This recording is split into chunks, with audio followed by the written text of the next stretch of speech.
Good afternoon, class. Today we will talk about geometry, the exciting part of shapes and sides. Now, what is geometry? Geometry is the branch of mathematics that is concerned with the properties and relationships of the following. We have the points, the lines, the angles, the curves, the surfaces, and solids. This is also the visual study of shapes, sizes, patterns, and even the position. We have here the lines, the different types of lines. We have the line segment, ray, perpendicular, parallel, and intersecting. Now, what is a line? A line has no beginning or end.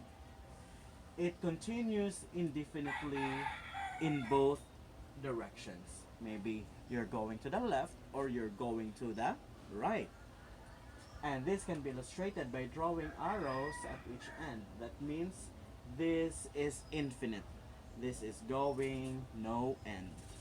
As long as, just like you see the horizontals of the sea or the ocean, there is no end on this line. Okay?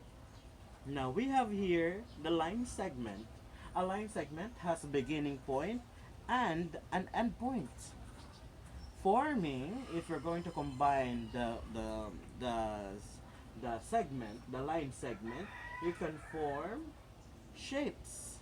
Like for example here, forming the three line segments for with forming a shape is called a triangle, and thus these three line segments is called the sides. Okay, very good. Now on the next one is called the ray. Ray. Ray has a beginning point but no end. Okay, but no end point. For example here, this is the beginning point and the arrow representing the direction of the line. That is what you call the ray. A parallel line is the same plane that do not intersect or cross each other. For example here, we have here the two lines. Very good. That means in the parallel lines do not meet each other. Okay. However, an intersecting line are two or more lines that meet at a point. For example, here on our illustration, you can see the busy road in the world.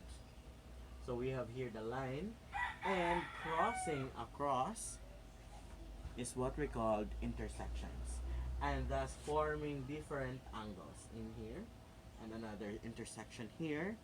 And we have here the term called perpendicular lines. A perpendicular lines form a right or 90 degrees angle. When you say right angle, that is forming a perfect 90 degrees angle. Now, you can see here an illustration. The four lines intersecting. It's called and forming 90 degrees, another 90 degrees, and 90 degrees is called a perpendicular line. Now you can see in our illustration here the map of the road that have intersecting forming a 90 degrees angle, 90 degrees angle, and another 90 degrees angle is called a perpendicular line. Talking about angles, angles made up of two rays with the same start point. Okay, very good. And the start point is called the vertex. But talking about two or more vertex is called vertices. Okay, very good. The two rays are called the side of the angle. This is what you call the side of an angle. The two rays of an angle are called the side, and the meeting point of the two rays is called the vertex. Okay, very good. Now, how are we going to measure an angle? Is that we need to use a tool or a measuring tool called a protractor. Very good. This is a protractor. And take note for your assignment tomorrow, you have to bring one protractor for our activity so that we could learn how to measure the different angles of shapes. Okay, very good. Now we have here the different angles. For example, we have the zero angles, right angles, obtuse angle, acute angle, straight angles, supplementary angles, and complementary angles.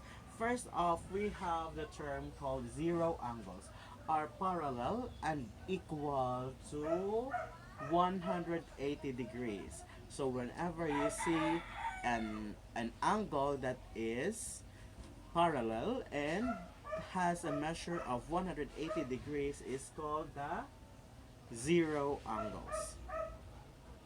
Now we have the right angle. Again, it's made up of two rays that creates 90 degrees angle.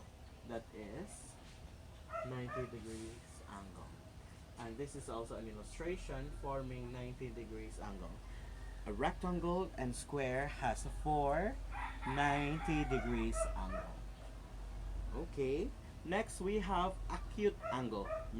Acute angle are two rays that have a smaller angle than a right angle. That means the measurement of an acute angle is always less than 90 degrees. Alright, so whenever the measurement of an angle is less than 90 degrees, is called acute angle. And we have the obtuse angle. Obtuse angle are angles larger than a right angle and smaller than two right angles. That means obtuse angle is has a measurement of more than 90 degrees angle but less than 180 degrees. Okay, so like for example here, this is more than 90 degrees but it's less than 180 degrees. Okay, got it? Now let's have the straight angle. Straight angles are angles equal to two right angles. Now what do you see? How do you compare these two right angles? How many right angles? What's the measure of right angles? 90 degrees, and then you add up another 90 degrees, a total of 180 degrees. Now going back from the previous term that we have, it is the same with the zero angles.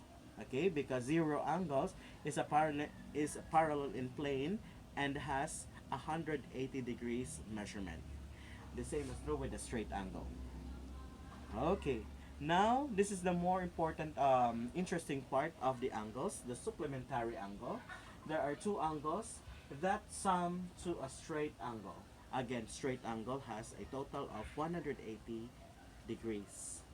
Now, there are two angles. That means the measurement of angle A, plus the measurement of angle B is equal to 180 degrees.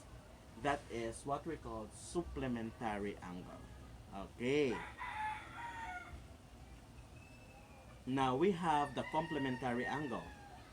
Two angles that sum to one right angle. Okay. We have here addition and we have to add up the two angles that sum up to one right angle. That means measurement of angle A plus the measurement of angle B is only equal to 90 degrees angle. Okay. Now, who could give me the formula of the complementary angle? Yes? Very well. Okay, again, that is the measurement of angle A plus the measurement of angle B is equal to 90 degrees. That is our complementary angle. And the other term is the supplementary angle. measurement of angle A plus the measurement of angle B is equal to 180 degrees. That is the supplementary angle. Now, do you have any other question? If none, then I want you to study the terms that we've learned today, because tomorrow we will give a quiz. Okay? Prepare, because an empowered student is an enlightened student. Okay? Very good. Now, what other assignment do we have for tomorrow? You have to bring your protractor so that we could measure angles tomorrow. Okay, so once again, my name is John Mark Astorga and I am your math teacher. See you tomorrow. Bye.